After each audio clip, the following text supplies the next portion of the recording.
Latinidades, afinidades, y por el rumbo que el pueblo mande.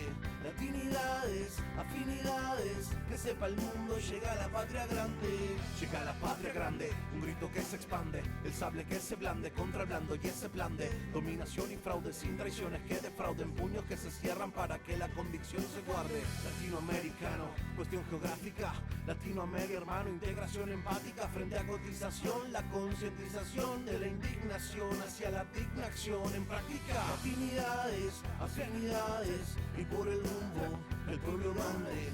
Latinidades, afinidades, que sepa el mundo, llega la patria grande. La patria grande.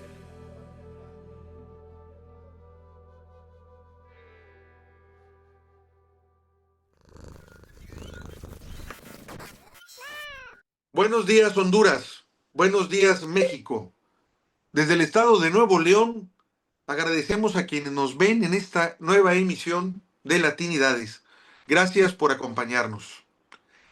Desde que tomó posesión como presidenta de Honduras, Xiomara Castro ha enfrentado no solo a la derecha y oligarquía de su país, sino al imperio norteamericano, que a través de su embajadora Laura Dogu, que recién dejó en abril el cargo, hizo todo por desestabilizar y confrontar a su gobierno.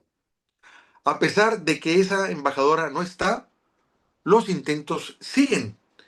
En Latinidades buscamos romper el muro que hacen los medios hegemónicos de la derecha, difundiendo lo que ellos no les interesa, lo que no tratan. En mi país, por ejemplo, nadie publica a lo que se ha enfrentado el gobierno de Xiomara Castro hasta la fecha, ya no digamos los medios de derecha, sino incluso los que hay de izquierda, que en general solo hablan de lo que sucede en mi país, ayudando con esto a la desconexión informativa de la patria grande.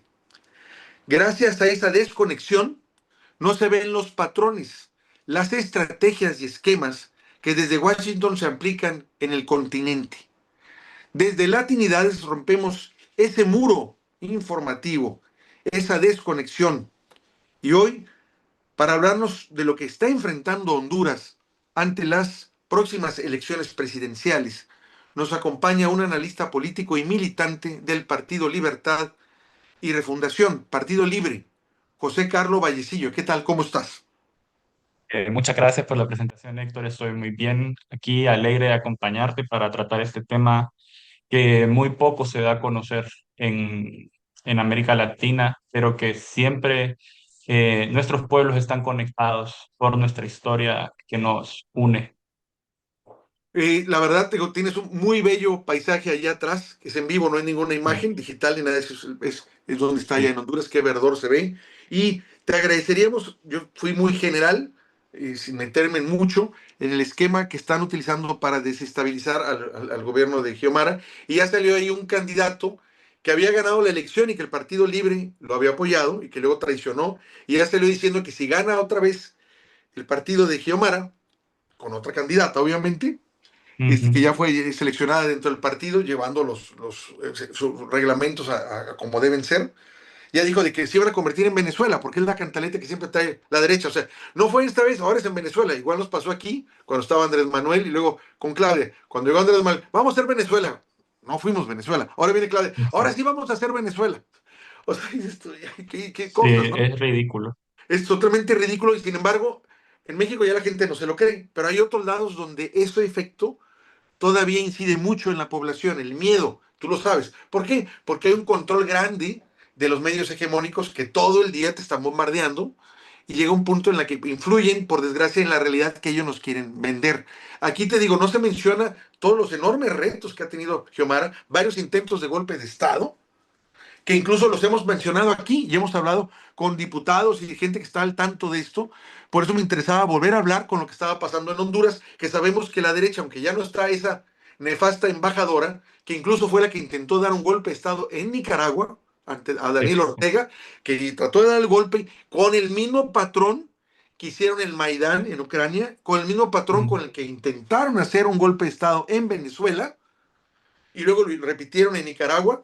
Ahora la mandaron luego obviamente a Honduras para desestabilizar ese gobierno. Yo recuerdo haber leído, te comento, José Carlos, que en algún momento cuando la presidenta planteó la necesidad de crear una compañía de luz que llegara a todos los hondureños, apoyada por el Estado, ella dijo, no, no, no, no, no, no, ¿cómo? No, tiene que ser iniciativa privada, y en este caso, pues obviamente las compañías norteamericanas, así de descarada e Y intervencionista. Entonces, te dejo ahora sí para que nos comentes y nos puedas dar tú el contexto de lo que está pasando desde antes hasta el día de hoy.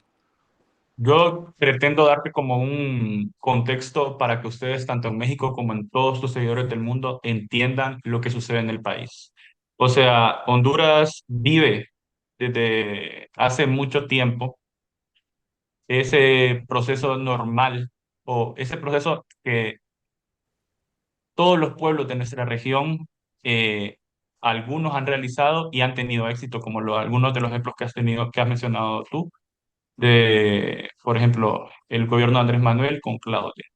Pero es la historia de una disputa permanente entre quienes concentran el poder económico y político, quienes producen la riqueza, pero viven en la miseria. Solo como para que yo hacía como ayer, mientras preparaba el contenido de esta charla, mientras analizaba yo, lo que estamos viviendo en este país ahorita, yo me remonto como a la Revolución Mexicana de 1910 a 1920. Es un proceso revolucionario en contra de una élite, que como en aquel entonces concentraba la riqueza y la economía en unas pocas familias, mientras el pueblo estaba reducido a condiciones de servidumbre. En aquel entonces esa lucha fue sangrienta y en un mundo sin Naciones Unidas, sin Fondo Monetario Internacional, ni Banco Mundial, las revoluciones podrían hacerse por esa vía, ¿verdad? Pero nosotros, desde este proyecto de libertad y refundación, hemos enfrentado la arquitectura de un poder mundial neoliberal que está bien consolidado, como tú lo entiendes.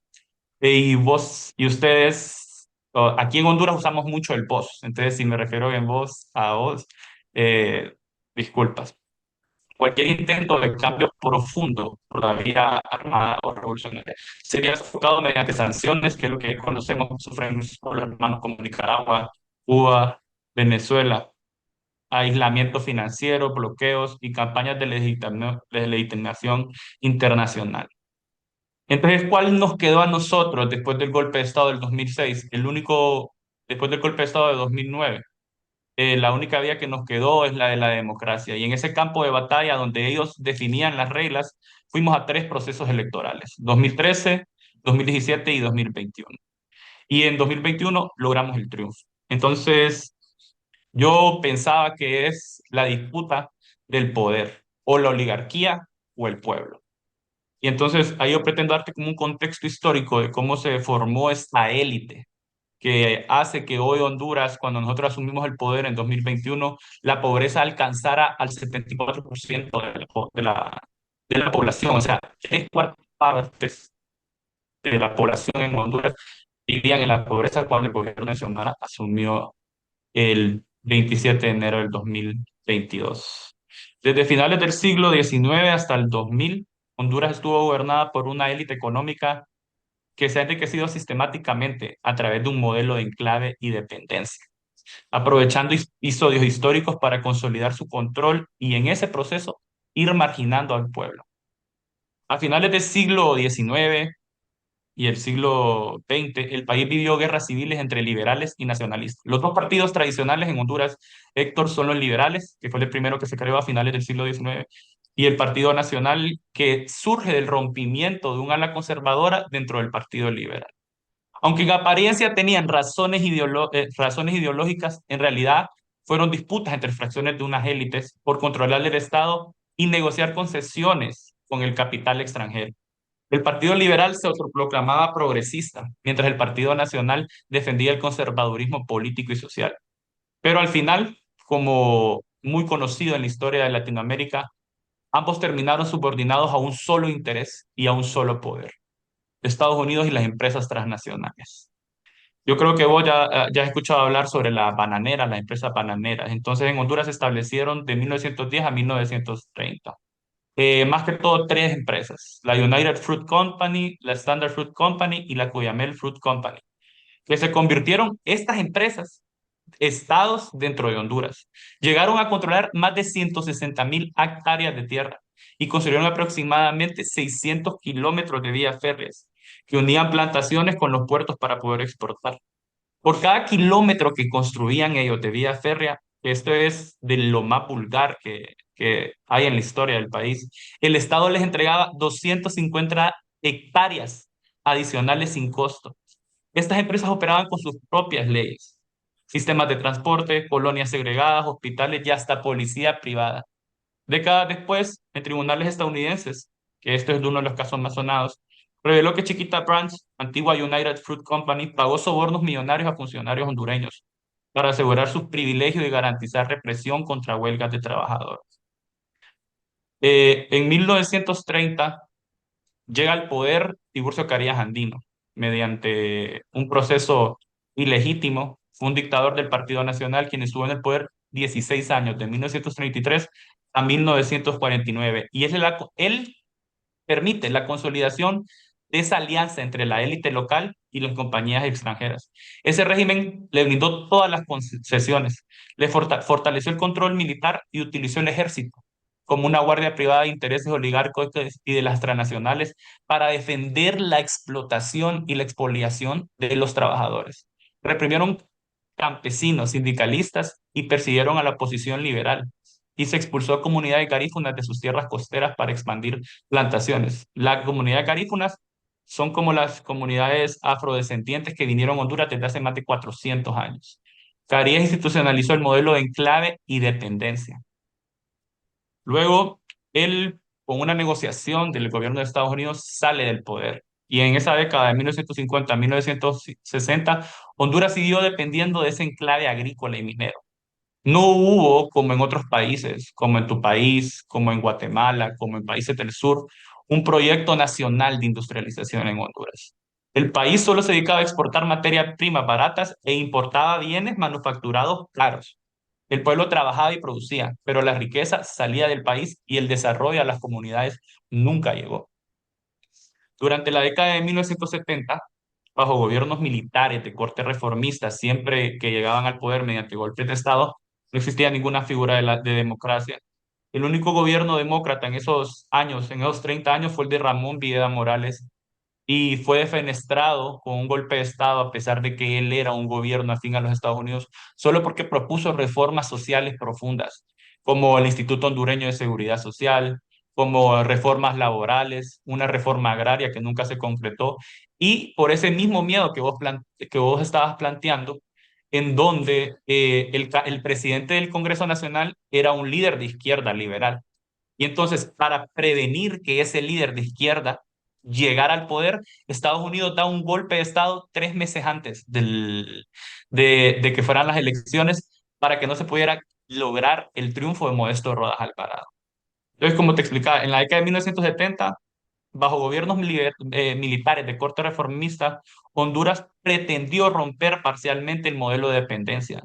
Y es cuando el Estado empieza a impulsar reformas agrarias limitadas y empieza a crear distintas empresas públicas, estratégicas en sectores claves como energía, telecomunicaciones, bancos, fertilizantes, productores de fertilizantes, transporte marítimo, cemento, lechera, producción de leche y otros rubros industriales. Por primera vez, ahí se ve cómo se vislumbra que es posible construir una base productiva e industrial nacional que sostuviera el desarrollo del país. Entonces, estas empresas no solo eran sostenibles, sino que generaban utilidades importantes para el Estado y financiaban la inversión social, que en aquel entonces es cuando está Ronald Reagan en Estados Unidos y en donde se empieza a implementar fuertemente el neoliberalismo. Entonces, esas reglas de esos dictadores militares fueron un insulto a quienes estaban subordinados. Y curiosamente, ese caso de la Cuyamel que te contaba yo de la corrupción, se filtra en Estados Unidos para golpear a ese gobierno militar reformista y sacarlo del poder. Entonces, después de eso, empieza un proceso de democratización, entre comillas, que en realidad era hacer elecciones subordinadas a Estados Unidos. En 1980 se convoca un constituyente para 1982 y empieza el periodo de la democracia. En ese camino chocaba con los intereses del poder imperial y la oligarquía local. Entonces, un proyecto de producción nacional, de fortalecimiento económico y soberano, no iba a ser aceptado. Mediante presiones políticas, como te mencionaba, se interrumpió ese gobierno y se institucionalizó y se lanzó la primera elección democrática para convocar una Asamblea Nacional Constituyente que elaboró la Constitución de 1982. Marco legal que lo que vino a realizar es la consolidación de un modelo neoliberal y subordinado a Estados Unidos que se mantendría durante las siguientes décadas. En Honduras, la década de 1980 a 1990 fue una década demasiado dolorosa. Hubo miles de desapariciones, decenas de desaparecidos. Se instauró la doctrina de seguridad nacional con un general de las Fuerzas Armadas subordinado a Estados Unidos que se creyó más que el presidente, Gustavo Álvaro Martínez, y se tuvo que sacar de su cargo para que no le diera golpe de Estado al presidente, pero las Fuerzas Armadas siguieron bajo esa lógica de que se creyeron del contexto en el que venían superiores al poder civil. Y en esta misma década se crea el poder neoliberal que instauró Estados Unidos, crea el Consejo Nacional de Inversiones, el CONAI, que este es para darte como contexto de lo pernicioso que es el modelo neoliberal en nuestro país. Este Consejo Nacional de Inversiones liquidó más de 30 empresas públicas, de las que te mencionaba al principio, que eran la base como de la producción nacional que se venía desarrollando, en un proceso de privatización opaco y corrupto. Estas 30 empresas se vendieron a precios irrisorios, muchas veces sin que los compradores pagaran nada en efectivo. Solo asumían deudas. Pero imagínate que lo que sucedía después es que esas deudas el mismo Estado las terminó cubriendo. El valor de esos activos superaba con creces lo que los empresarios estaban dándole al Estado como un pago. El robo fue monumental en realidad. Se estima que el país perdió más de 670 millones de dólares en patrimonio en aquel entonces, que actualmente serían miles de millones de lempiras. Las empresas pasaron a manos de grupos empresariales vinculados al poder político, en especial familias de origen árabe palestino, que en nuestro país se le conocemos como turcos. Entonces, esta élite que vino a Honduras después de la guerra, la Segunda Guerra Mundial, vienen a tomar ese papel que no se asumió de manera nacional, al haber la ausencia de empresarios. Y esta élite de origen árabe-palestino son tan apátridas, mencionando el tema que hablábamos al principio sobre el genocidio en Palestina, son tan apátridas que no son ni capaces ahora, con todo el poder económico, de denunciar ese genocidio. No tienen ningún ápice de patria, no tienen ningún ápice ni de patria ni de solidaridad de donde vienen. Entonces, vos te puedes imaginar la clase de personas que son. Ellos consolidaron su poder, lo consolidaron sobre el comercio, la banca, la agroindustria, la energía y las telecomunicaciones. Son una oligarquía consolidada. Entre 1982 y 2006, durante esos 24 años de alternancia bipartidista entre el Partido Liberal y el Partido Nacional, la pobreza en Honduras no varió. Hubo siempre del 60% al 65%.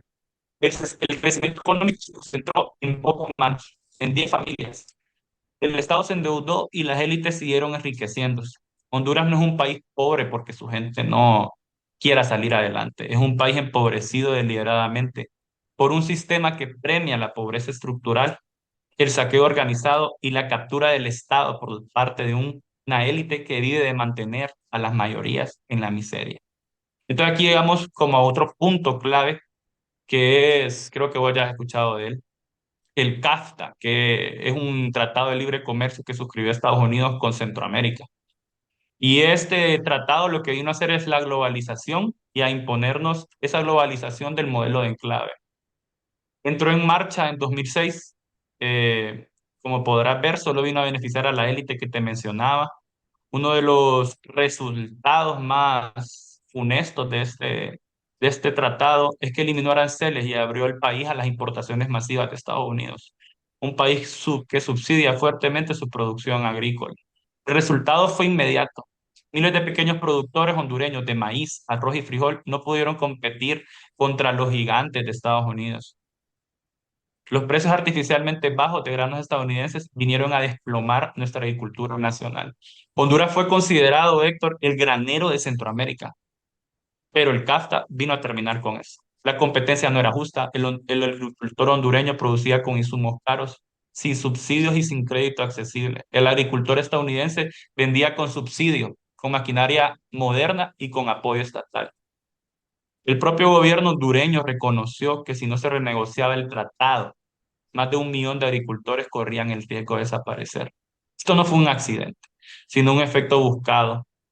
Las élites comerciales que controlan la importación y la distribución de alimentos, los mismos grupos que se beneficiaron del saqueo del CONADI, se convirtieron en ganadores absolutos del tratado. Mientras el campesino quebraba, los importadores multiplicaban sus ganancias con la venta de productos traídos de afuera. Y así, el CAFTA concentró más el comercio en manos de unos pocos y debilitó deliberadamente la producción nacional. Lejos de ser una palanca de desarrollo, fue un instrumento para profundizar la dependencia y la desigualdad. Blindó el poder de las élites importadoras y destruyó el tejido productivo rural. Fue el golpe final para el campesinado hondureño, heredero de más de un siglo de expoliación. Y a este punto, al 2006, llegamos a donde comienza este proceso revolucionario, que es el triunfo del presidente Zelaya, el Demir Zelaya, que yo creo que tú lo conoces bien, has conocido su historia en el contexto de ese marco que estábamos hablando nosotros del golpe de Estado. El presidente Zelaya asume el poder el 27 de enero de 2006.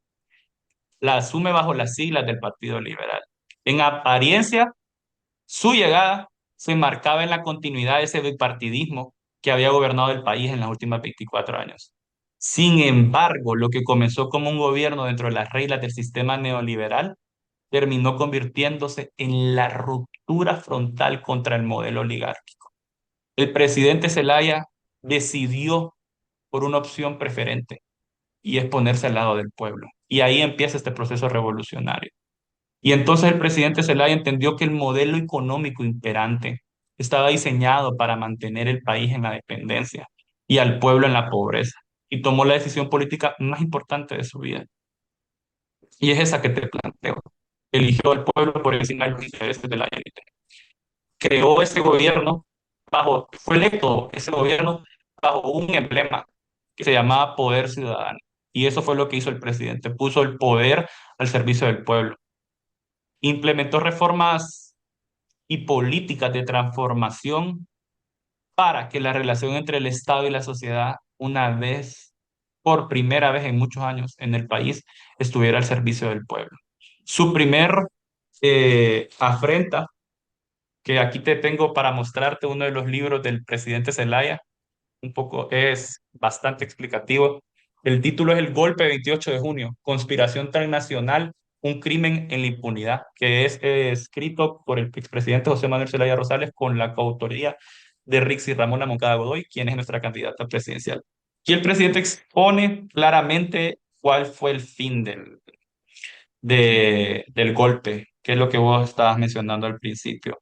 Aquí lo vendieron como el miedo de que nos convirtiéramos en Venezuela y Cuba y que por eso, porque el presidente pretendía reelegirse, nos escapa. Pero en la realidad son los cambios que el presidente empezó los que estaban lastimando esa oligarquía. Te cuento, el primer cambio que el presidente realiza cuando ingresa a su gobierno, la previa de ese gobierno es protestas a nivel nacional por el precio de los combustibles.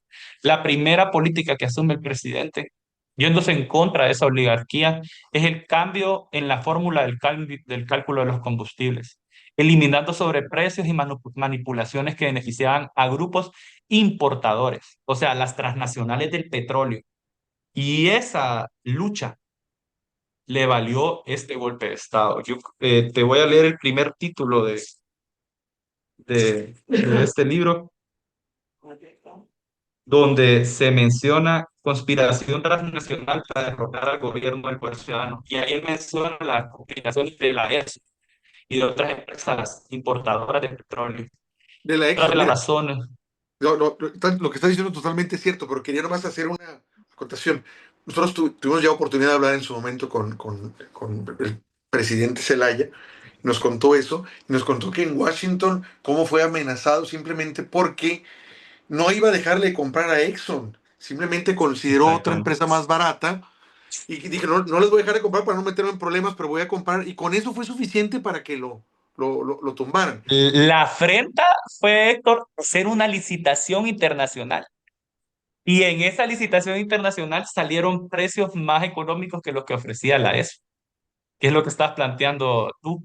Entonces, siempre se decidió mantener, pero la decisión del presidente es acercarse en ese momento a Petrocaribe y al Sí, ALBA. Y entonces sí, el resultado de incorporarse a Petrocaribe es que obtenimos combustibles a precios preferenciales y financiamiento en condiciones favorables, lo que permitía romper esa dependencia exclusiva de las petroleras tradicionales americanas. y Entonces, Texaco, Chevron, ESO, DIPSA y Hondupetrol, esas son las empresas que te estaba mencionando que este, controlaban y que tenían exorbitantemente el precio. y te digo, Eh, y él comentó eso y que lo amenazaron directamente ahí en la Casa Blanca, fue amenazado, Exacto. este, Amenazado. amenazado por lo que estaba haciendo. Y dijo, no les dejé de comprar, simplemente compré en otra opción también para tener un precio más económico. Y esa, él siempre lo atribuyó que esa fue la razón. Yo te quiero comentar Sí, una anécdota.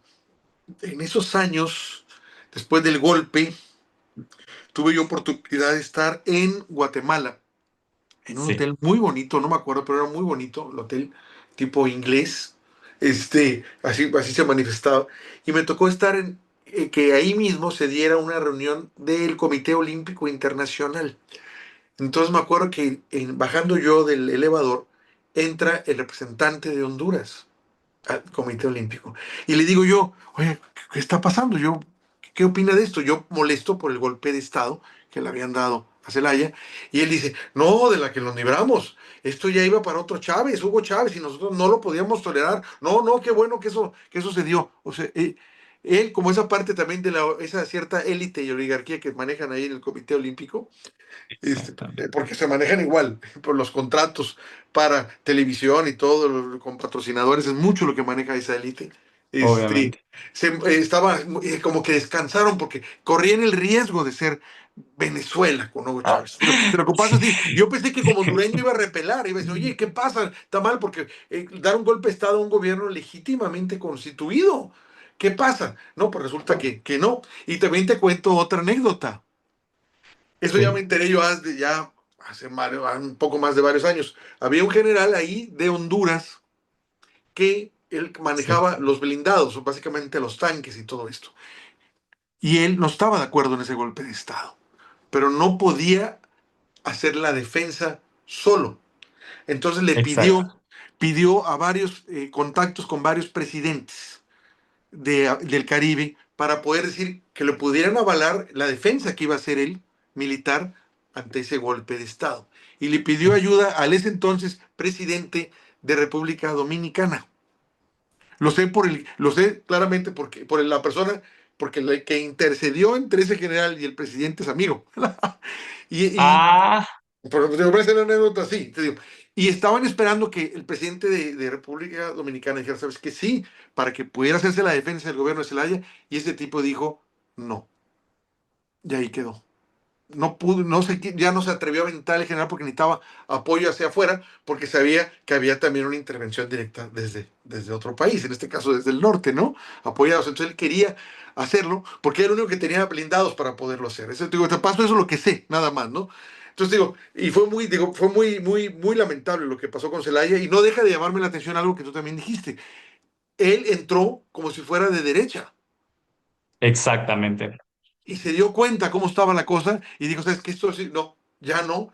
Y entonces, digamos, se volvió hacia el pueblo, se volvió de izquierda, lo cual no es cualquier cosa. Ahora, es No lo es mismo, cualquier cosa. no es cualquier cosa. Es una decisión de vida que asumió el presidente en ese momento y que 20 años después la sostiene incólumemente.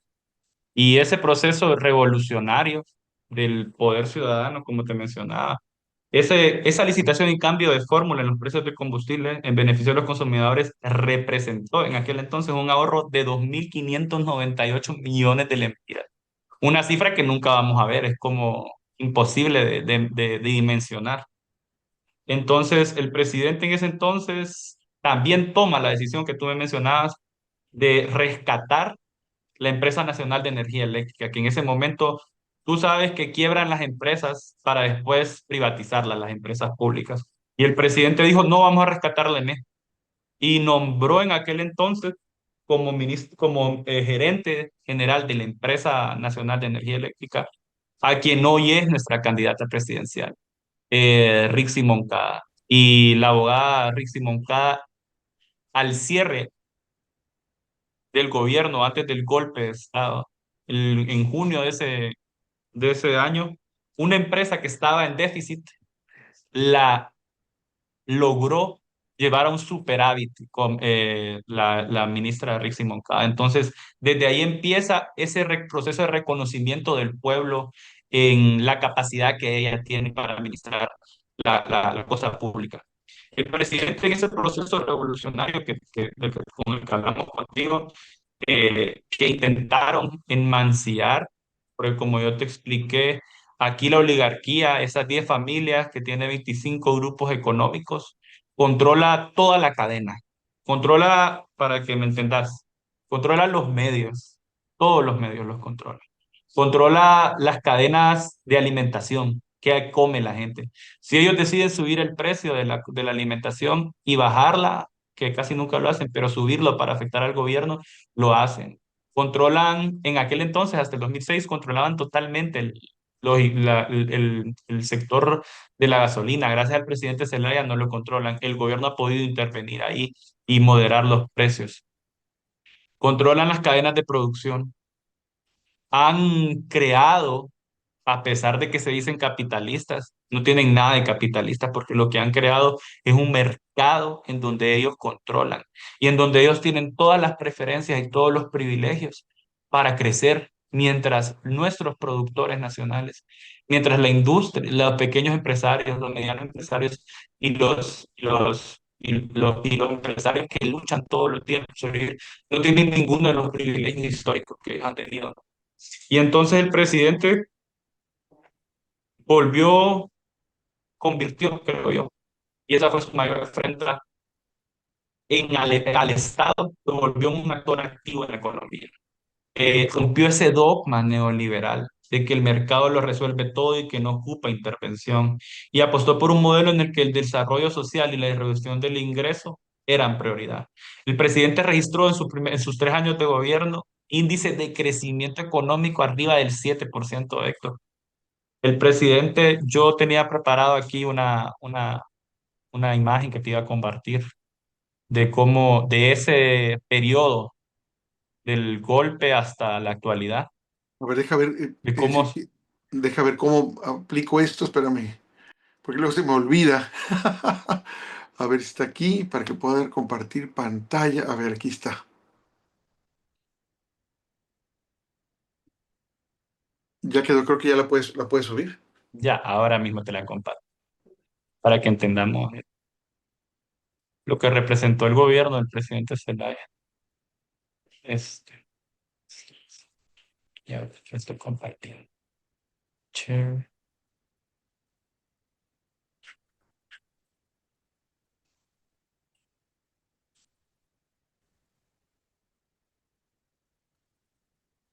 Este es el saldo de la deuda pública y la pobreza.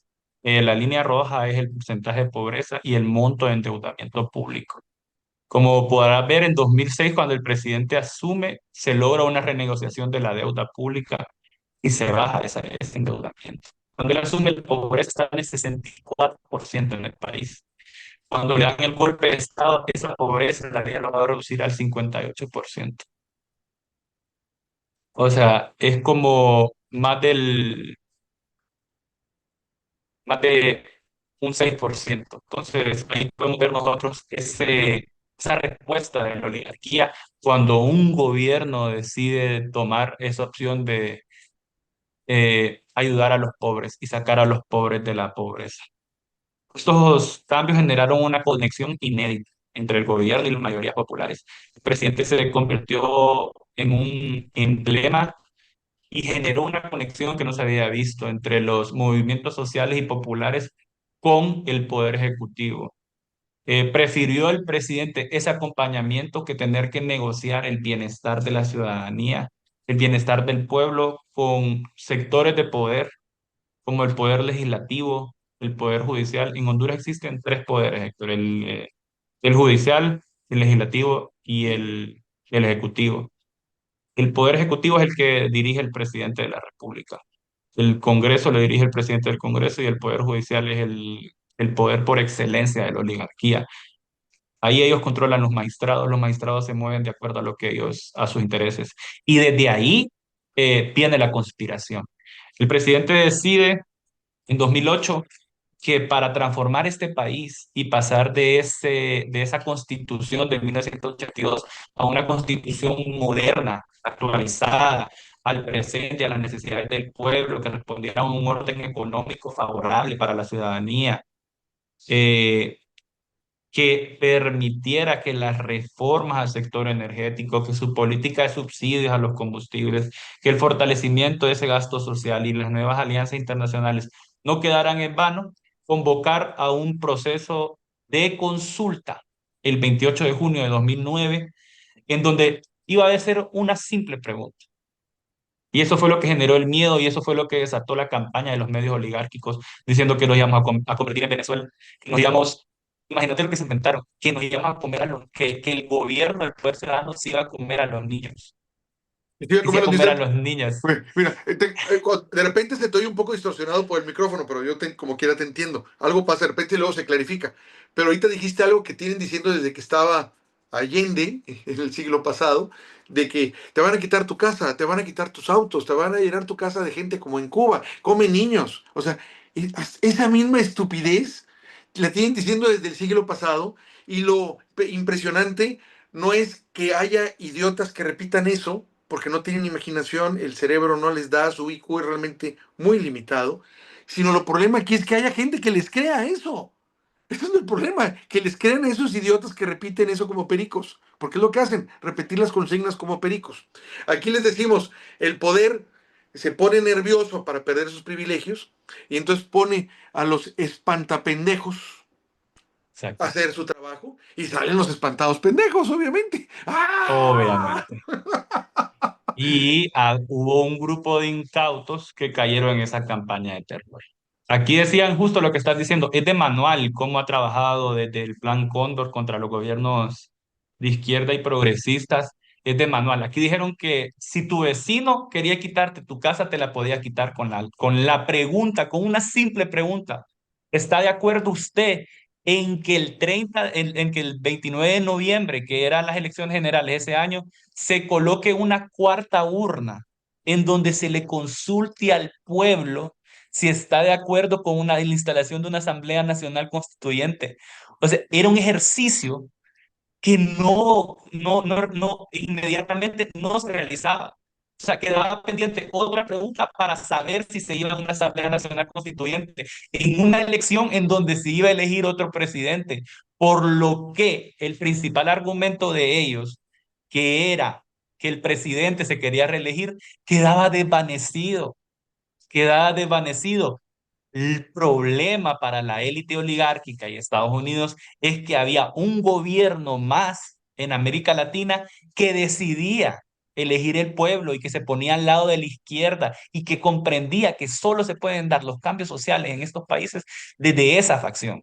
Y entonces ahí es donde desde el Departamento de Estado se dirige ese golpe de Estado para golpear ese avance progresista de esos 10 años que se habían tenido en toda la región. Porque el golpe de Estado en Honduras no solo fue local, fue planificado y realizado para golpear a la izquierda a nivel latinoamericano. Tú sabes que después del golpe de Estado vino el golpe de Estado en Honduras, vino intentos de golpes de Estado contra Correa, vino la destitución de Lula, después vino la destitución de Dilma, representó un retroceso desde ese punto del 2009 para toda la izquierda en América Latina. Y ese golpe representa el mayor retroceso moderno en nuestra historia. Es un rompimiento constitucional, social, moral y cultural, el más profundo de nuestra de nuestra historia moderna. Ese día, si yo creo que tú viste los videos, ¿cierto? Militares encapuchados, militares, secuestran y expulsan del país al presidente de la República, interrumpiendo abruptamente el proyecto y la consulta de la cuarta urna. El golpe no fue, como te planteo, ni aislado ni improvisado. Fue la culminación de una campaña de la oligarquía hondureña, respaldada por esos intereses extranjeros para frenar un gobierno que había decidido gobernar para las mayorías y para las élites. Las reformas sociales, la renegociación de contratos, el rescate de la Empresa Nacional de Energía Eléctrica, la construcción de escuelas en aquel entonces, los proyectos de merienda escolar, de matrícula gratis, la diversificación de las relaciones internacionales, haber decidido como Sur Global incorporarnos a la Alianza Latinoamericana Bolivariana de las Américas, el ALBA y el Petrocaribe, eran intolerables para quienes siempre creyeron que eran dueños del país. Ese golpe representó la restauración de ese modelo oligárquico. Se revirtieron los programas sociales y se reinstaló el control absoluto de las élites sobre las instituciones. Empezó un proceso de represión y criminalización. Honduras llegó a registrar más de 100 muertos por cada 100.000 habitantes en 2012-2013. Se persiguió a líderes sociales, sindicales y campesinos. Nosotros registramos más de 100 mártires de la resistencia. Yo en aquel entonces, en 2009, salía a marchar con mi familia, con mis abuelos, con con mi madre, y salíamos a marchar, tenía 9 años. Y eso lo que representa desde, ahorita actualmente tengo 25 años, y lo que representa para nosotros que somos los hijos de ese golpe es como un despertar. Pero lo que viene después es el periodo más oscuro en la historia moderna del país. Es un retroceso económico, social. Se interrumpieron esos proyectos de inversión pública, se abandonaron las reformas en el sector energético, se desfinanció la educación y la salud para avanzar a la privatización de la misma. Se desmantelaron las empresas estratégicas, en particular la ENE. Pasó del superávit, la ENE, con la abogada Moncada, ser saqueada y endeudada deliberadamente para justificar posteriormente su privatización parcial. Se aceleró, como te mostré en la gráfica anterior, el endeudamiento público. Y es un poco irrisorio porque ese endeudamiento público registró la cifra más alta en la historia del país, pero la pobreza en paralelo registró su punto más alto. 20.000 millones de dólares en deuda pública teníamos nosotros en 2021 cuando asumimos, y en ese momento, en cuando la deuda alcanzó su punto más alto, es cuando Honduras más pobreza tuvo. O sea, esas élites económicas y oligárquicas se volvieron ricas, pero también volvieron ricas a esos trabajadores, empleados de ellos, de la clase política. Y consolidaron ese control político mediante un Congreso y un Poder Judicial totalmente alineado con los golpistas. Ahí se brindaron privilegios fiscales, concesiones mineras y contratos lesivos. Esa reinstalación del bipartidismo como fachada democrática. Ellos salieron a venderse, tanto los dos partidos tradicionales, el Partido Liberal, del cual pertenecía el presidente Zelaya, se dio un autogolpe contra un presidente de su partido. Se pusieron en contra del presidente Zelaya desde que él decidió esa opción preferente del pueblo. Podés imaginar, en el Congreso no le aprobaban leyes. Entonces él empezó a decidir por buscar otros mecanismos para realizar esos cambios. Y ya cuando llegamos a ese momento, del 28 de junio del 2009, es cuando empieza este proyecto de la resistencia popular. De la resistencia empieza a marchar, decenas de miles de personas salieron a las calles a pedir la reinstalación del gobierno del poder ciudadano, para que no sucediera lo que te estoy narrando después y lo que nos tocó vivir en este periodo. De ese proceso surge el Frente Nacional de Resistencia Popular. Y el Frente Nacional de Resistencia Popular decide por la vía pacífica, por instrucción del presidente Zelaya y democrática, de organizarse de organizarse para convertirse en un partido político. Pero todo este proceso para lograr construir ese partido pasó por un proceso de negociación que lideró el presidente Chávez con la ayuda de Juan Manuel Santos, el expresidente de Colombia, en aquel entonces era el presidente, con el presidente electo en esa elección, que era Porfirio Sosa del Partido Nacional, a intentar, con un único motivo, y era que Honduras regresara a los organismos de la ONU, de la OEA. Y entonces ahí es cuando se accedió a que el presidente Zelaya y la resistencia, que el proyecto que él lideraba, se podía convertir en un partido político. Y es cuando surge el Partido del Pueblo, esa expresión política de resistencia social y herramienta electoral para disputar el poder en el terreno que ellos controlaban y que controlaban en aquel entonces, que era el terreno electoral institucional. Y así es como surge el Partido Libertad y Refundación. Eh, Libre se convierte en ese partido del pueblo y durante estos 12 años, 7 meses, desde el 28 de junio al 2021, al 2022, al 27 de enero del 2022, tuvimos que resistir saqueo, corrupción, narcopolítica y la destrucción sistemática del golpe del Estado. Creo que todo el mundo sabe que ese presidente que se religió ilegalmente en 2017, hoy guarda prisión en Estados Unidos, condenado por narcotráfico. Eh, Más de 43 años de condena tiene el expresidente Juan Orlando Hernández, y quien en el golpe de Estado era el jefe de bancada del Partido Nacional en el Congreso, uno de los cerebros de ese golpe. Ese golpe no fue casualidad, tuvo varias aristas, pero una de las aristas que quedan claro con esas condenas es que el golpe fue perpetrado por élites criminales para poder convertir a Honduras en un narcoestado. Y ese es el peso que nosotros hemos tenido como gobierno que ir sorteando y que ir combatiendo, Bueno, pues entre las calamidades que hizo este narcotraficante protegido por Estados Unidos y que cuando ya no le sirvió, protegido fueron por por Estados él, Unidos. porque ellos sabían que era narcotraficante, pues si todo el mundo sabía y les convenía y no decía nada, ya apenas salió, fueron por él. Bueno, fue la tragedia esa de las sedes, de vender la soberanía territorial de Exacto. Honduras y que ahorita tienen todavía problemas y demandas, sobre todo por una isla que tienen ahí, que a mí se me hace vergonzoso, porque en esa isla no solo vete tú a saber qué están haciendo todos esos grupos empresariales de inteligencia artificial. Yo sospecho que desde ahí están buscando el control, como lo hizo en su momento Cambridge Analytica, que fue cuando ganó Trump hace un momento, hace el primer mandato. Ahorita ya se ha avanzado mucho en cuestiones de inteligencia artificial y sospecho que en esas islas manejan y hacen cosas que incluso en su propio país no están permitidas, en Estados Unidos.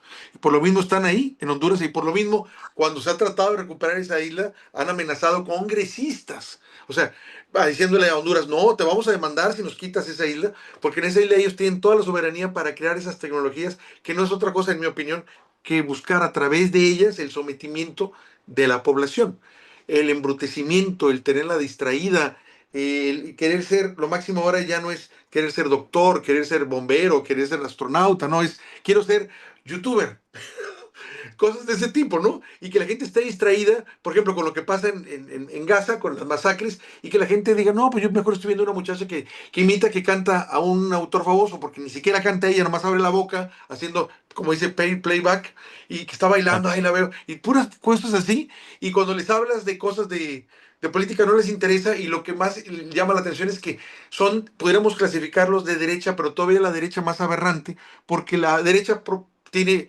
digamos, se disfraza bien de ideologías, propiedad privada y cómo se manejan ellos. Y estos ni siquiera a ese nivel llegan. Lo único que quieren es, quiero tener dinero, quiero tener ropa cara, quiero tener carros lujosos y quiero viajar por todo el mundo. O sea, digamos que de un árbol que pudiera ser la derecha, ellos son una ramita y la más desideologizada. Un Simplemente tipo de es ideología. si no hay ideología, simplemente lo que quieren es tener. Quiero tener dinero. Entonces, ahí ese esquema es muy peligroso porque no les importa cómo lo consigan. Exactamente. Entonces, Ese ejemplo que vos que estás mencionando son las sedes, que eso. son las zonas de empleo y desarrollo económico que Juan Orlando, junto al Partido Nacional del Partido Liberal, instauraron para vender el territorio. Eran enclaves privatizadores con sus propias leyes, policías y tribunales. Ellos iban a tener sus propios tribunales, en donde el Estado hondureño no tenía ningún tipo de autoridad real. Ese es uno de los resultados de esos 12 años, 7 meses. Es la instauración de ese modelo económico perverso, con, como tú bien mencionabas, con el auspicio y la protección del gobierno de Estados Unidos, Sí, porque a del ellos imperialismo. les convenía A ellos eso. les convenía, obviamente, y lo usaron hasta que les sirvió. Ya cuando no les sirvió y porque los había desafiado, convirtiéndose en narcotraficantes, se lo llevaron para Estados Unidos a condenar. Ahí en ese periodo de 12 años hubo una captura total del Estado, Héctor. Se dedicaron a crear fideicomisos opacos para carreteras, fideicomisos que es una política, creo yo, económica o una figura económica en distintos países que funcionan de manera legal. Pero en Honduras esos fideicomisos lo único que sirvieron fue para aumentar la deuda pública y para que robaran. Esos concesionaron más de 10 ríos, se concesionaron a bancos privados, ríos, fuentes de agua de los pueblos, para que entendas al nivel que se llegó. Minas, ríos, costas y zonas de reserva entregadas a empresas nacionales y extranjeras. Hubo un desmantelamiento deliberado de empresas públicas, la ENE, el SANA, el Seguro Social. Aquí hubo un caso súper sonado en 2014, cuando llegó al poder Juan Orlando Hernández, después de un fraude electoral, y se robaron más de 7.000 millones de lempiras para financiar la campaña. Se le inyectaba agua a la gente en vez de inyectarles, para defalcarla, en vez de inyectarles las medicinas oncológicas. Fue una corrupción vulgar la que realizó el Partido Nacional y ellos son los que quieren volver. Ellos son los que quieren volver. Y esa corrupción sistémica realizó obras públicas sobrevaloradas en un más de 200%, miles de contratos fantasmas con empresas sin capacidad operativa. En el periodo de la, en el periodo de la pandemia se compraron hospitales móviles por miles de millones de lempiras y ninguno de esos hospitales móviles funcionaba. O sea, hubo también pastillas de harina durante ese marco del Seguro Social, de ese robo del Seguro Social, el desfalco del mismo, por esas mismas élites en contubernio con ese poder político. Y fue la consolidación de un narcoestado, altos funcionarios del Partido Nacional y diputados vinculados a redes de narcotráfico, control de rutas, puertos y aeropuertos para facilitar el tráfico de drogas hacia Estados Unidos, que representaron la condena de Juan Orlando Hernández y un expobrecimiento y expulsión del pueblo. Durante esos 12 años, 7 meses, la pobreza subió hasta el 74% y la pobreza extrema llegó a alcanzar al 50% de la población. Más de 1 millón de empleos se perdieron o se precarizaron y ese millón de personas, en su mayoría, decidieron migrar abandonando su patria. Esa migración masiva se convirtió en una política de escape. Miles de caravanas enteras huyeron hacia Y Estados Unidos. aquí llegaban esas Ahí llegaban, caravanas. y yo sé que tú lo recuerdas, no solo por la pobreza, sino por la violencia y la falta de un futuro ante esa élite político-económica que se estaba repartiendo el Y Estado nadie como un decía botín. nada, nadie decía, Y hablaban nadie más bien, decía nada. hablaban de otras. Fue terrible eso, fue Y terrible, que pero ese, ajá. yo creo que tú entiendes que ese es un mecanismo de las élites para subsidiar la riqueza que generan, porque las élites no pierden con la migración. Las remesas en nuestro país se convirtieron en la principal fuente de divisas de Honduras y el modelo económico quedó atado a la exportación de mano de obra. Entonces, lo que ellos realizan al momento de promover, por eso no les interesaba a ellos que cambiaran de gobierno, porque ese gobierno, además de que les concedió todo lo que pudo concederles, le generaba migrantes y esos migrantes ya en un momento en Estados Unidos les servían como catapulta para ellos producir aquí sin tener que generar nada, porque las divisas respaldan la producción que ellos realizan. Y durante esos 12 años, Libre enfrentó ese modelo económico. Nos movilizamos en infinidad de veces. En el 2013 participamos con Xiomara Castro como candidata presidencial. Ganamos esa elección por más de 6 puntos contra Juan Orlando Hernández, que era el narcotraficante que se convirtió en presidente, con fraude. Apagaron el sistema, se fue la energía y él apareció ganando. Bueno, te 5.000 comento, actas, no sé, eh, más de eh, 3. esa elección, nosotros tuvimos oportunidad de hablar con una persona que era de Honduras también y que en ese momento era la presidenta del Parlacén, y nos comentaba que habían venido Ujú. gente de Europa, diputados y todo como observadores, y que todos vieron el fraude y que se fueron indignados del fraude tan bestial que hicieron y que iban a hacer algo allá en Fue Europa para bestial. denunciarlo, pero no pasó nada. O sea, no pudieron hacer nada porque la orden de Washington fue: se Y callan. volvemos a lo que estabas diciendo tú. Los medios callan, los medios callan a nivel mundial y a nivel local. Xiomara Castro fue electa presidenta y se le robó el triunfo en 2013. Libre se movilizó, pero en un país con una élite subordinada a los intereses gringos y con el miedo que se generó previo a la campaña de lo que iba a suceder si Xiomara regresaba, si Xiomara acompañada de Mel regresaba al poder. Entonces se fue se consolidó en el poder Juan Orlando por el respaldo de la comunidad de la comunidad europea y los Estados Unidos. Ahí empezó un proceso de resistencia. Era la primera vez que Libre, el proyecto de Mel Zelaya después del golpe de Estado, alcanzaba en un proceso democrático algún tipo de poder. Y entonces logramos en aquel entonces 37 diputados al Congreso Nacional. Como te podrás imaginar, algunos de ellos se vendieron a Juan Orlando para que Juan Orlando pudiera pasar las leyes, para que pudiera aprobar su Corte Suprema. Hubo desfiles de millones.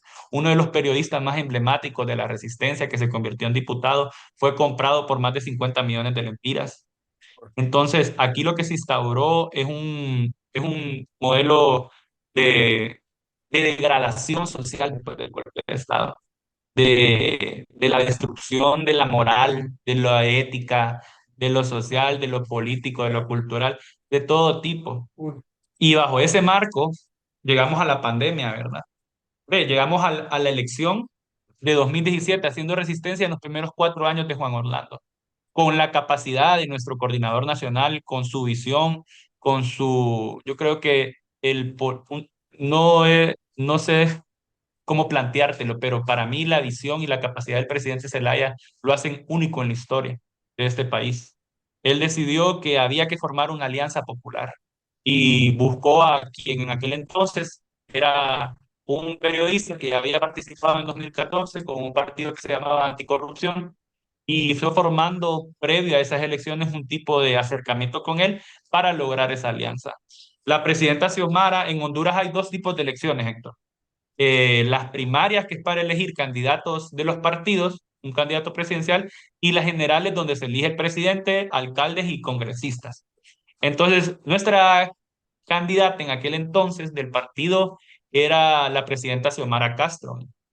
Los únicos partidos que van a elecciones internas son los grandes: el Partido Liberal, Partido Nacional y el Partido Libertad y Refundación. El partido de Salvador Narrala, el Alerquín empolvado, no realiza elecciones internas porque no tiene militancia, pues.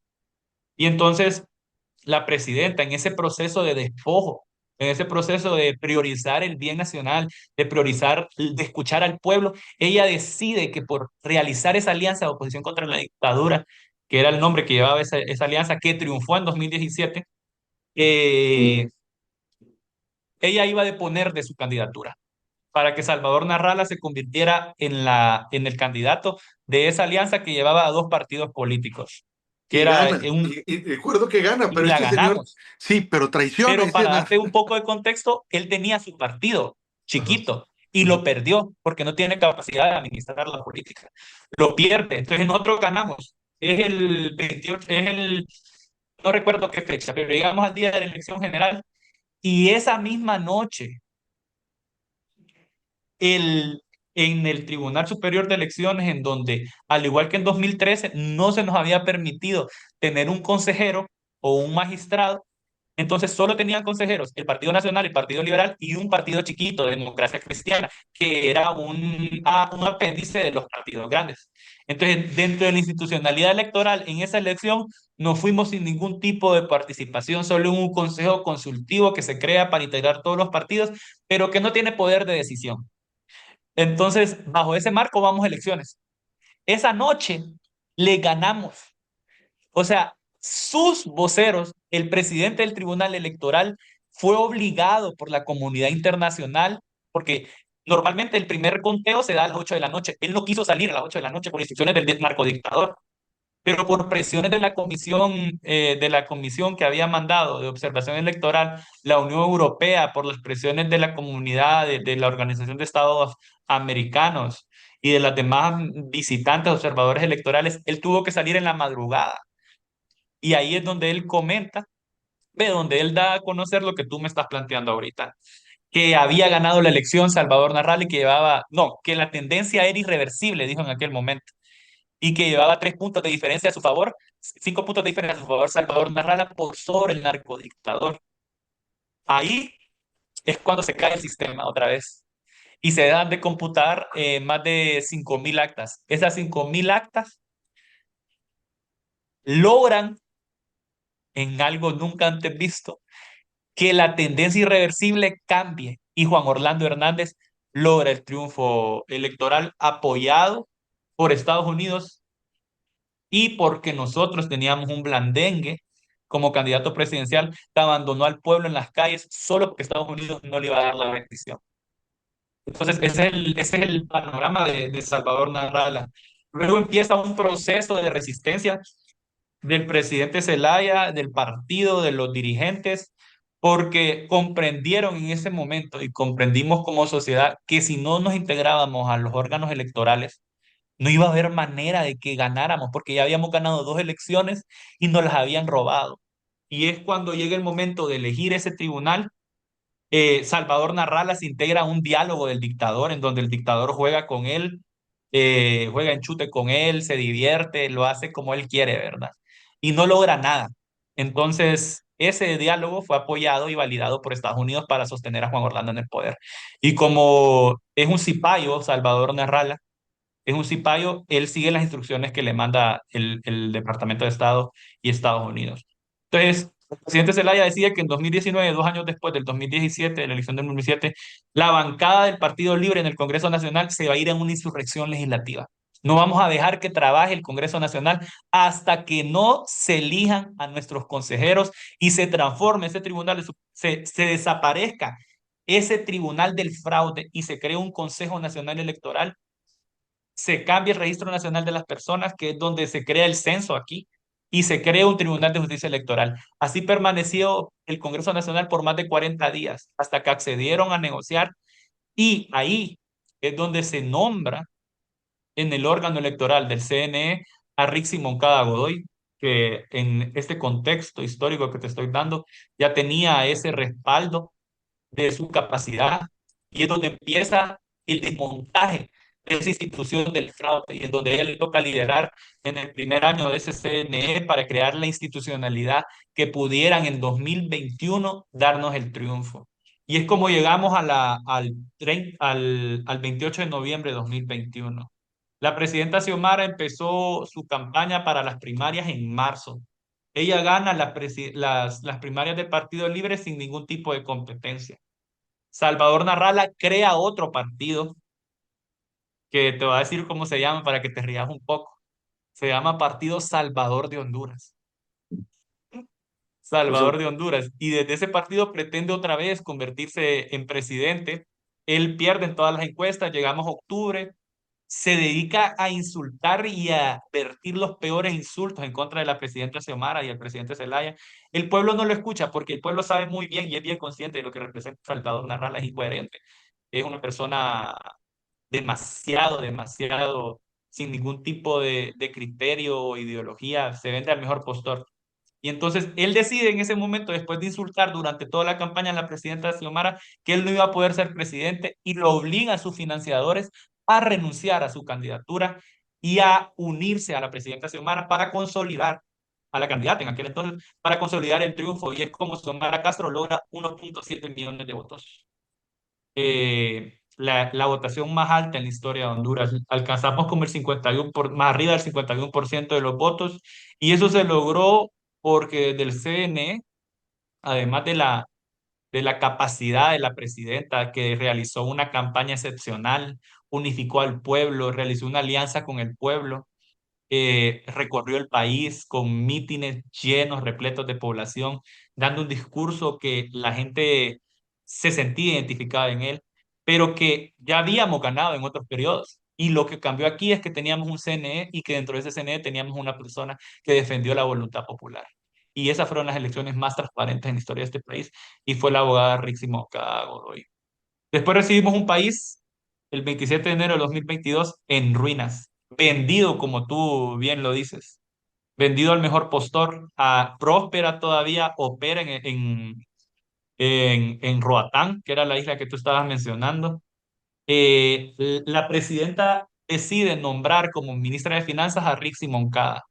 Desde ahí la presidenta y la ministra de Finanzas comunican al pueblo en sus primeras semanas de gobierno que solo habían menos de 800 millones de lempiras para hacer frente a todas las deudas con las que carga un Estado, deuda pública, pago de salarios, hospitales, bomberos, policías.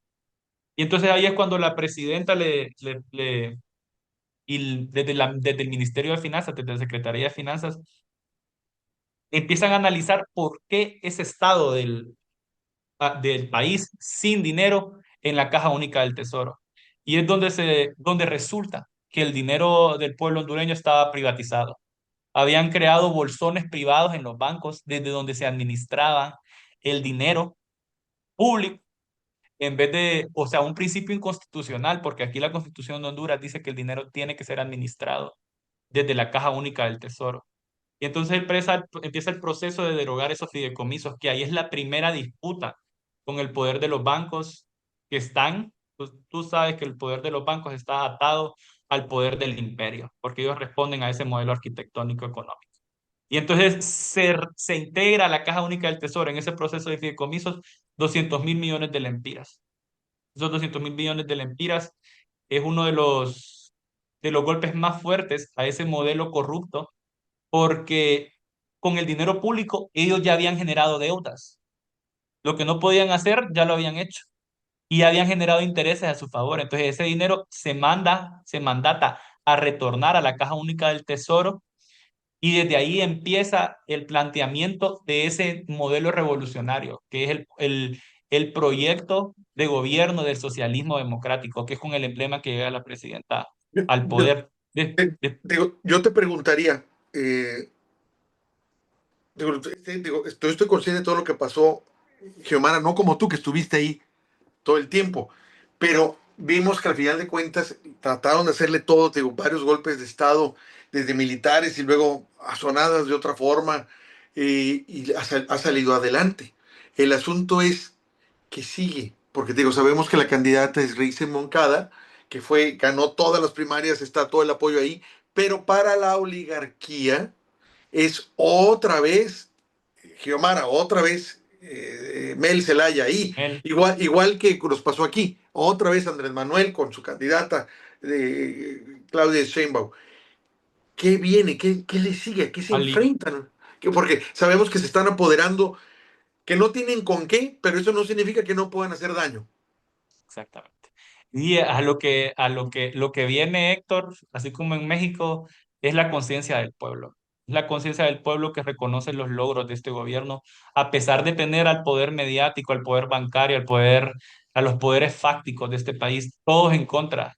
Yo creo que en este gobierno han habido más de 1.000 intentos de golpes de Estado, de conspiraciones, de golpeteo permanente en contra de la presidenta solo por su condición de mujer en los medios todos los días.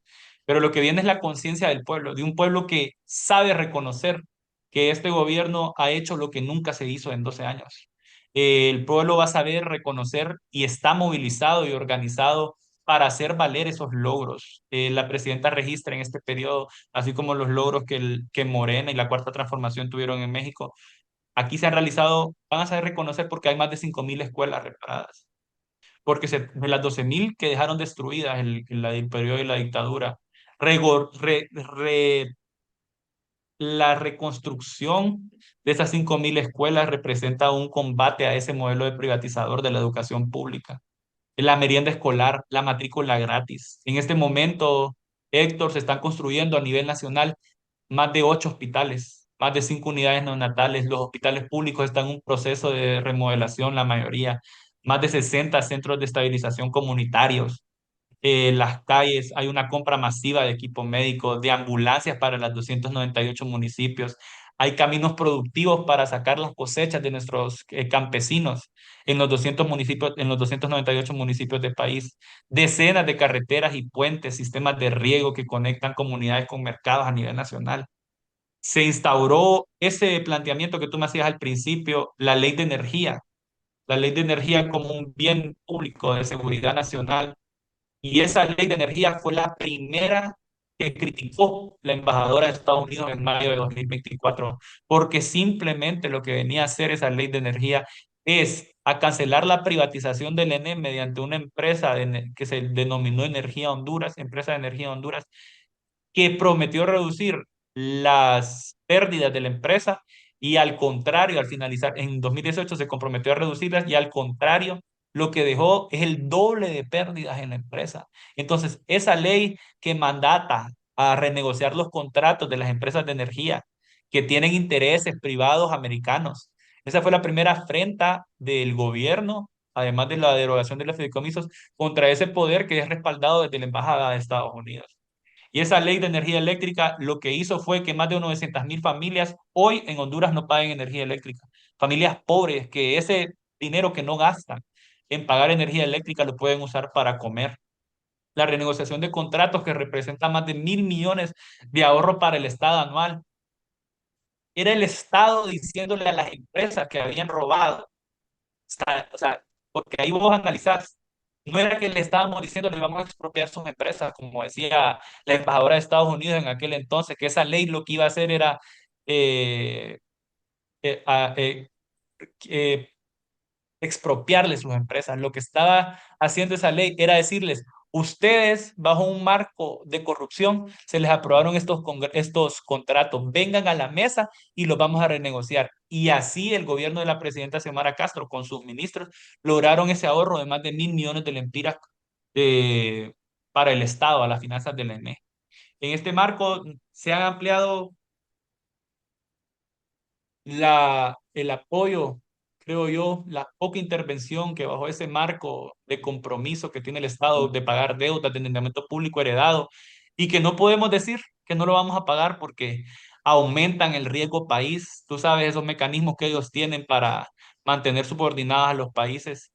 En Honduras la deuda se pagan más de 60.000 millones de lempiras al año y la mayor parte, el más del 60% de esa deuda va a pago de intereses, no va a capital. Entonces, ya en paralelo tenemos más, que es como la tercera gran reforma de este gobierno en ese marco, que ha despertado la conciencia del pueblo, porque el pueblo sabe reconocer ahora, a diferencia de 2021, quiénes son sus enemigos. En ese marco de ese endeudamiento público que hay que pagar del presupuesto general de la República, que es cerca de 400.000 millones de lempiras, hay que exonerar más de 60.000 millones de lempiras. Eh, 60.000 millones de lempiras, eh, los logros que es que una mencionas son, barbaridad. Y que yo creo que yo, para hacer esa analogía, con México, es como un ejemplo con lo que sucede ahorita con Salinas Pliego. La diferencia es que ese vacío que genera ese tipo de exoneraciones en México puede ser suplido porque ustedes tienen desarrollo industrial, petrolero, pero en Honduras quien subsidia la exoneración es la pobreza de nuestra gente, porque esos 60.000 millones de lempiras son 60.000 millones de lempiras que no ingresan a los hospitales públicos, que no se invierten en carreteras, que no se invierten en equipamiento de los hospitales, que no se invierten en merienda escolar, que no se invierte en la remodelación de escuelas. En esos 12 años se perdonaron más de 563.000 millones de lempiras. Con eso se pudieron reparar, Héctor, en Honduras, más de 133.000 escuelas públicas. no, está O salvaje sea, lo que eres. muchísimo más de las escuelas que tenemos. Es vulgar ese modelo de exoneraciones. Y entonces cuando la presidenta decide mandar al Congreso Nacional la ley de justicia tributaria, que es la ley donde se rompió ese marco público de respeto que tenía la embajadora con el gobierno, y es cuando empiezan los ataques más fuertes. Se empieza a organizar ella con empresarios gringos en Honduras, empieza a hacer visitas, todo ese tipo de cosas para intentar golpear al gobierno. Y yo creo que el gobierno ha resistido a todos esos golpes porque hay un pueblo consciente. y hay un pueblo despierto, organizado, que ha sabido movilizarse y responder al llamado de la presidenta Xiomara y del ex coordinador general Mel Zelaya para movilizarnos cuando han intentado dar golpes. Te comento, Y en esto que estás diciendo tú, te digo, nos queda claro, te digo, yo he estado, te digo, aquí nadie publica nada, nadie comenta nada, ni siquiera los de izquierda, están centrados nada más en lo que pasa en el país. Pero sabemos que pasan cosas todavía. Creo que estaban tratando de controlar lo que sería la instancia electoral allá para fallar en contra. Varias cosas que está sí, haciendo la derecha. te lo Digo, explico ahorita.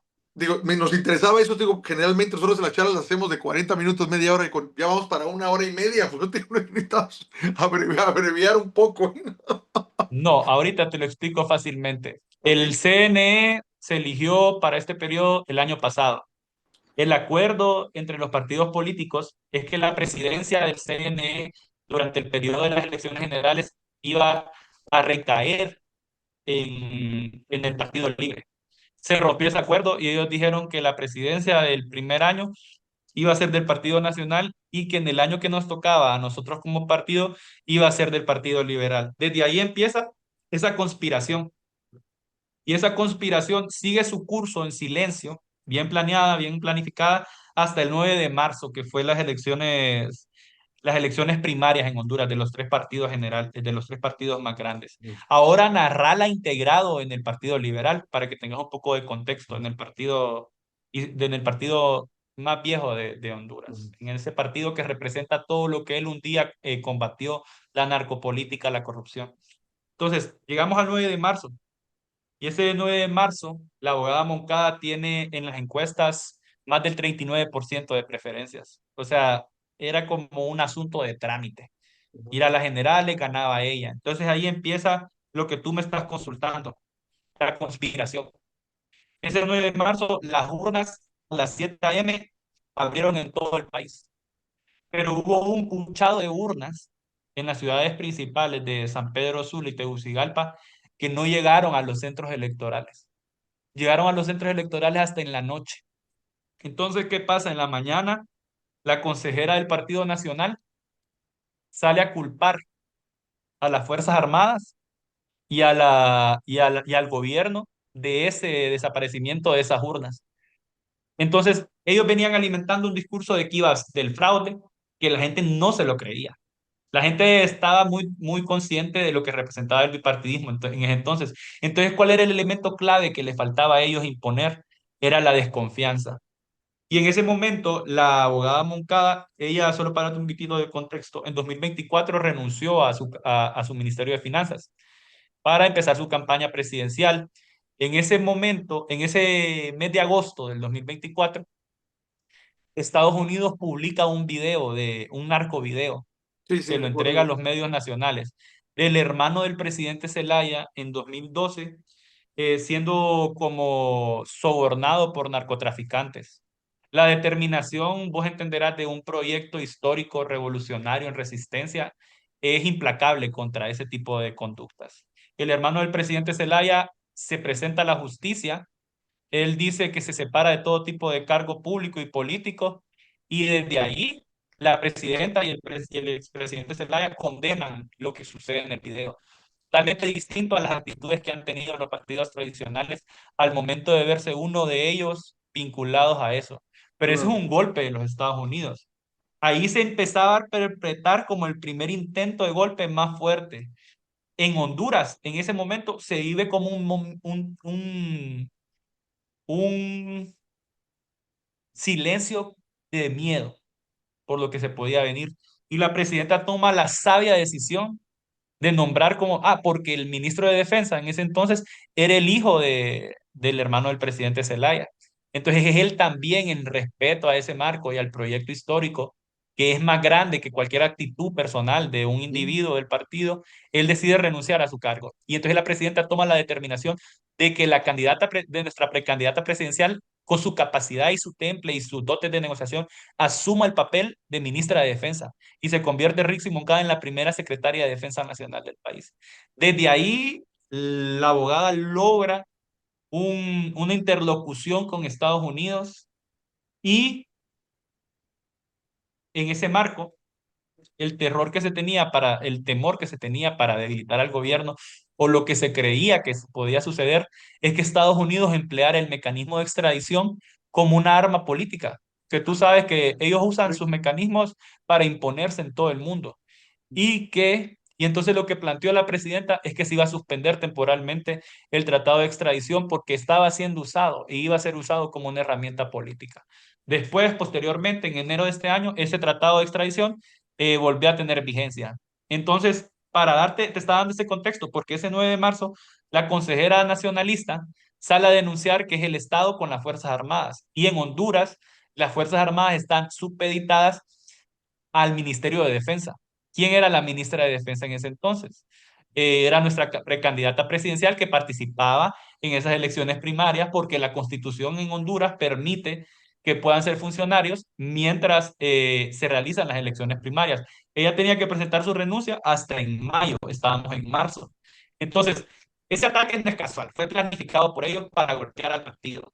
Después sale la consejera liberal diciendo el mismo discurso para imponer esa narrativa de que nosotros andábamos, de que nosotros habíamos planificado como gobierno que esas urnas anduvieran recorriendo toda la ciudad, cuando las investigaciones posteriores han dado como resultado que son ellos los que realizaron eso. De ahí viene como un mecanismo de descrédito. Y entonces llegamos al punto en el que estamos actualmente. Eh, Nuestro consejero Marlon Ochoa en el CNE ha resistido esos embates para instaurar un sistema de TREP, que es la transmisión de resultados electorales preliminares, y esa transmisión de resultados electorales preliminares, el sistema que ellos quieren imponer es un sistema con intervención humana. El TREP de 2021, las elecciones más transparentes que han habido en la historia de Honduras, ¿cómo funcionaba el TREP? Se contaban los votos en un acta, esas actas se contabilizaban mediante sistemas electrónicos, se subían, le daban lectura, se subía a un sistema y se divulgaba.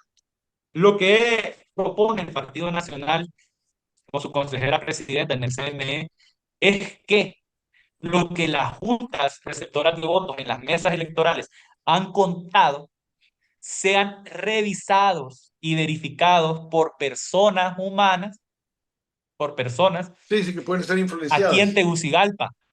Y entonces, ¿qué nos dice la historia? Ahí es donde está el fraude, pues. Ellos van a poder interpretar lo que quieran Y bueno, del ¿y acta. cómo? ¿Y se logró esto? ¿Han Ellos, logrado ellos eso o no lo han logrado?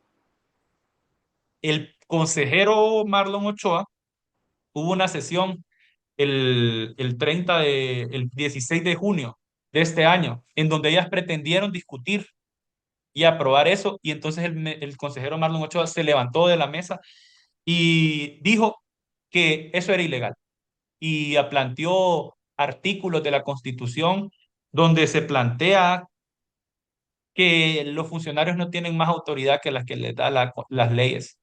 Y lo que ellas estaban planteando en ese momento es un nuevo mecanismo, es una nueva figura que no contempla la ley electoral de Honduras, no contempla ese mecanismo de verificación y entonces se ha dejado en suspenso desde el 16 de junio hasta el día de hoy ese mecanismo de TREP que su plazo venció el 29 de julio. Entonces ya te imaginas lo que han intentado decir los medios ante esa ilegalidad que pretenden imponer para imponer su fraude porque saben que no le ganan a Rixi Moncada, están diciendo que nosotros no queremos elecciones, cuando los que no quieren elecciones porque saben que van a perder son ellos. Son ellos. Y entonces, en este periodo de tiempo, Libre se ha mantenido movilizado en las calles. Eso lo sabemos. Y es tanta la presión que ha generado la sociedad, los militantes del partido, por ese llamado a elecciones transparentes, es por lo que hemos luchado nosotros toda nuestra vida democrática como partido, que la consejera del Partido Liberal ha presentado su renuncia. Ha presentado su renuncia ante el CNE por denunciar que estaba recibiendo presiones para apegarse a la línea de la consejera nacionalista y que eso no iba con los principios porque le estaban imponiendo cometer una ilegalidad. Porque ¿sabes lo que querían hacer? Querían hacer plenos de dos personas porque los consejeros suplentes tampoco se negaban a participar para suplir al consejero del partido, porque son tres y hay dos suplentes, se negaban a integrar el pleno porque decían el mismo planteamiento legal que nosotros teníamos, de que era ilegal darse ellos solos más autoridades que lo que les confiere la ley. Ellos no pueden inventarse nuevos mecanismos de verificación que no contempla la ley. Y en esa encrucijada nos encontramos en este momento. Ok, ahora Eh, te quería comentar. Bueno, nos vamos a tener que retirar, digo, porque vamos a tener otra transmisión. sí, Pero el contexto que nos interesaba, digo, básicamente era saber esa encrucijada en la que están tratando de controlar el sistema electoral de manera ilegal, porque no hay leyes que justifiquen las propuestas que, las en este caso, intervenciones humanas. las intervenciones humanas y las propuestas que están haciendo estos dos, los representantes de los otros partidos que han sido relegados desde que ganó Xiomara Castro la presidencia y que Y ven que que la van. abogada Moncada en la última encuesta está 11 puntos arriba del candidato del bipartidismo. Entonces ellos se dan cuenta de que pueden quedar fuera y no, pues eso les duele, que salen fuera del negocio, otra vez se Exacto. les va a perjudicar todo esto. Pues mira, vamos a estar atentos Sí. a lo que vaya a pasar. Vemos esto como un intento todavía de controlar las elecciones y obviamente de hacer fraude en términos legales Y que es para un ellos. nuevo mecanismo de golpe electoral. Un golpe electoral. Y que van a seguir intentando. Si no lo logran esto, van a buscar otra y otra y otra y Otro y otra otro y otro. y tienen que resistir. No hay, no, no, Y no. vamos a resistir. Y hay mucha conciencia en el pueblo para aguantar este embate contra la democracia y contra la transparencia del proceso electoral. ¿Cuándo va a ser el Tenemos una proceso? convocatoria el 30 de agosto a movilizarnos. Hay más de 30.000 colectivos del partido organizados para defender la transparencia del proceso electoral. Entonces yo creo que por las noticias vos vas a estar viendo la gran afluencia del pueblo defendiendo esa victoria. ¿Cuándo son las Hasta ellos elecciones? ¿Cuándo son las son elecciones? el 30 de noviembre. 30 de Nosotros nos noviembre. movilizamos el 30 de agosto para lanzar, porque empieza el periodo de campaña electoral, para lanzar también la candidatura presidencial de nuestra próxima presidenta de Honduras, Rixy Ramona Moncada Godoy. Pues José Carlos, perdón, te puse una S de más Vallecillo, estamos pendientes de lo que vaya a pasar, porque de aquí hasta noviembre Faltan todavía falta. 121 días. Y, 121 días. y esos 121 días ellos no están durmiendo, ellos no duermen porque No, están no, ellos no duermen, preocupadísimos. ellos maquinan. Van a Pero hacer todo. tienen tan malos candidatos que fracasan. Vos no te imaginas la cantidad de fracasos que tienen. Digo, Son tan no, malos. nunca lo subestimen, nunca lo No, subestimen. nosotros no subestimamos porque esta elección, como lo ha planteado la abogada, no es contra ellos dos. No es contra ni el candidato del Partido Liberal ni el Partido Nacional. Es contra un poder oligárquico que sabe que se juega su futuro. A pesar de que su futuro represente que retorne la pobreza, la privatización y el saqueo y la venta del territorio nacional. Pues vamos a estar atentos a eso. Te Y agradezco podemos volver a esta platicar charla. cuando querrás para darte No, como no, una no, actualización no lo dudes, no lo dudes. Checaremos después, después de lo de agosto, que la de lo fecha de que estás agosto. dando, vamos a esperarnos entre agosto y octubre, a ver cómo van las cosas, a ver con ¿Sí? qué carta marcada bajo la ¿Qué manga. carta? Bueno, Porque tienen cartas.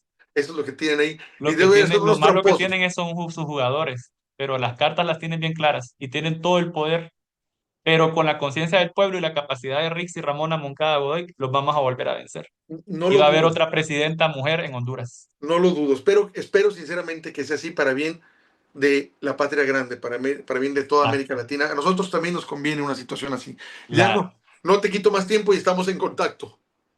Gracias, mucho gusto. A Saludos. ti.